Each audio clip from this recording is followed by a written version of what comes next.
क्योंकि उनके पास पैसा है, स्कूल में अच्छा बड़ी से बड़ी स्कूल में चले जाएगा वो। लेकिन हमारा ग्रामीण बच्चा, क्या वो अंग्रेजी स्कूलों में बड़ी बड़ी फीस देके पढ़ सकता है? मैं समझता हूं शायद ऐसा नहीं होगा। आप कर क्या रहे हो मंत्री जी? आश्चर्य की बात है कि आपकी विधानसभा क्षेत्र रामगंज मंडी में आप देखो, एक कोने में लिख रखा है 136 स्कूल, 136 स्कूल आज भी जर्जर अवस्था में है, केवल अकेली विधानसभा क्षेत्र रामगंज मंडी में। ये बात मैं नहीं बोल रहा हूं, ये बात मीडिया बोल रहा है, और मीडिया वो बात बोलता है जो सत्य पे आधारित होती है। मीडिया घूमता है जगह जगह, वो लोगों से मिलता है, जानकारी लेता है कि है क्या ये। लिखा है 136 स्कूल अकेले विधानसभा क्षेत्र रामगंज मंडी में जर्जर अवस्था में है। हमारे जो बच्चे सरकारी स्कूलों में पढ़ रहे हैं, ये कौन सी 136 स्कूल है? वो 136 स्कूल है सिर्फ और सिर्फ सरकारी स्कूल, जिसमें गरीब का बच्चा, मजदूर का बच्चा पढ़ने जा रहा है। माननीय मंत्री जी, इतना बड़ा हादसा हो गया, जिन माओं की कोख उजड़ गई, जिनका भविष्य बर्बाद हो गया, जिनकी घर की खुशियां छीन गई, एक तरफ साथ साथ मौत सेम डे हो रही है, उसके बाद में भी कई लोग आईसीयू में अंतिम सांसें गिन रहे हैं। पल पल लोगों के आंसू आ रहे हैं, और सिर्फ उन परिवारों के नहीं, हर वो व्यक्ति जो सरकारी स्कूल में अपने बच्चों को पढ़ाता है, उनके भी आंसू आ रहे हैं। लेकिन आश्चर्य की बात है, आप कैसे मंत्री हो?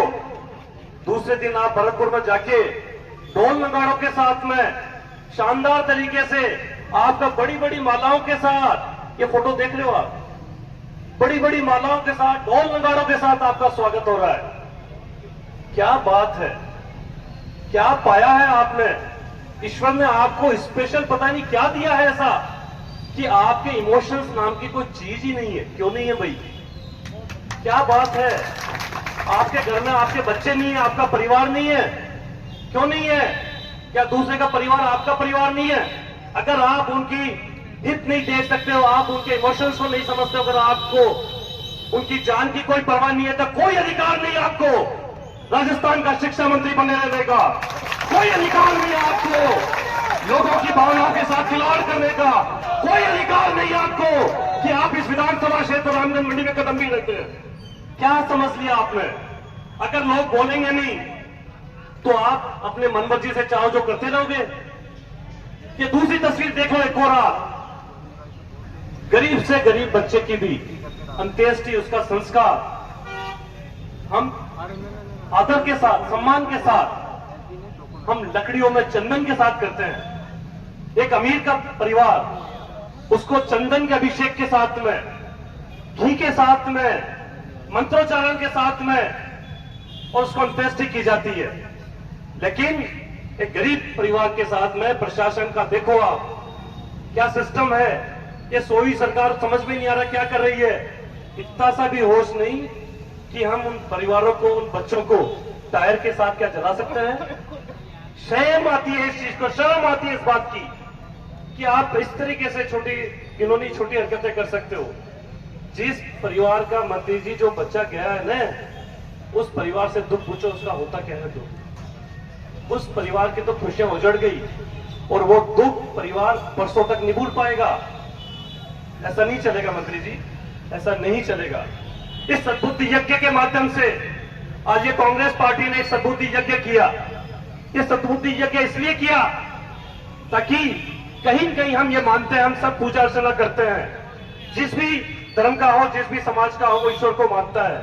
हम भी ईश्वर को मानते हैं, हम भी ईश्वर के सानिध्य में जीते हैं। ये आज हमने सद्बुद्धि यज्ञ कांग्रेस के सभी धर्मों के साथ में, यहां आप देख ले मंच पे अभी कांग्रेस परिवार वो परिवार है जो सभी धर्मों को साथ लेके चलता है। यहाँ हिंदू, मुस्लिम, सिख, ईसाई, हिंदू, मुस्लिम, सिख, ईसाई सब एक प्लेटफॉर्म पर बैठे हुए मिलेंगे आपको, और सबने यज्ञ किया है, सबने तिलक लगा रखा है। ये हमारा संस्कार है। दूसरी तरफ आपके संस्कार है कि आप कुछ भी बोल जाते हो, कुछ भी कर जाते हो, दिखावा करते हो। केवल और केवल आप ये सोचते हो हम कैसे भी चलते रहेंगे, कैसे भी कर देंगे। केवल और केवल वोट हिंदुत्व के नाम पे आएगा। नहीं मंत्री जी, ऐसा नहीं होता। समय बहुत बलवान है। हमने ये यज्ञ इसलिए किया है कि तीसरी शक्ति ईश्वर कहीं यहां बैठे हैं, कहीं कहीं हम सब लोगों को देख रहे हैं। जिन परिवार की मतलब खुशियां छिन गई ना, उनकी बद्दुआएं भी आपको लगने वाली है। ऐसा मत करो। हम भी ईश्वर से प्रार्थना कर रहे हैं, अगर कहीं पे भी किसी भी सिस्टम से, चाहे अधिकारी हो किसी भी लेवल का, चाहे वो मंत्री हो, चाहे और मुख्यमंत्री जी हो, कोई भी हो, ईश्वर उनको सद्बुद्धि दे कि इस प्रदेश की और इन परिवारों की वो खुशियां बहाल कर सके, उन लोगों को देख सके। जब तक आपकी सरकार है, कुछ समय बचा है, मात्र 3 साढ़े 3 साल, ये भी बहुत आंख बंद करते ही निकल जाएगा। तो जब तक आप यहां विराजमान हो, तब तक आपका फर्ज बनता है ईश्वर। हम यही कामना कर रहे थे भी हे ईश्वर, आप जहां कहीं भी हो, आप इन लोगों को सद्बुद्धि दे ताकि भविष्य में कभी किसी परिवार की कोख न उजड़े,